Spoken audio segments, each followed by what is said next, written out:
Pusat Geografis dan Astronomis Indonesia mendatangkan sejumlah ancaman bencana alam setiap tahunnya. BNPB mencatat total bencana 5 tahun terakhir sebanyak 20.129 kejadian atau rata-rata 4.000 kejadian setiap tahun. Pemerintah memastikan kesiapan dana dalam setiap fase penanganan bencana alam melalui APBN kita.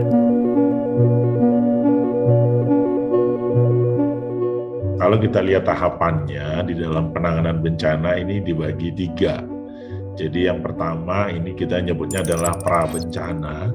Ini termasuk kegiatan-kegiatan bagaimana memitigasi supaya ketika ada bencana kita lebih siap gitu ya.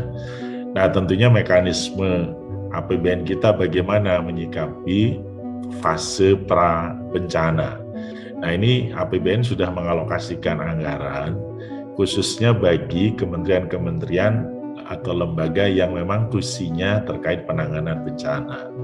Jadi katakan ada alokasi di BNPB gitu ya, di Kementerian PUPR itu ada sedikit untuk dana penanganan bencana.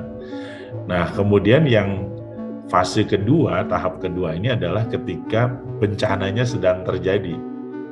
Jadi ada pra-bencana dan ketika bencana itu terjadi kita menyebutnya ini adalah fase tanggap darurat.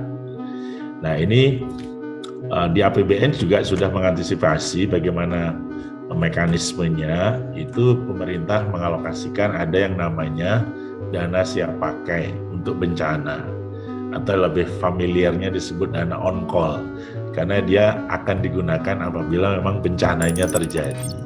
Nah ini di APBN dialokasikan setiap tahun dan yang pengelola dananya ini memang sekarang itu adalah ada di bawah koordinasi BNPB. Jadi ini akan digunakan apabila bencananya terjadi.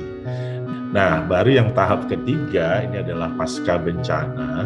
Ini kita lebih familiar menyebutnya adalah fase rehab rekon, yaitu fase rehabilitasi dan rekonstruksi.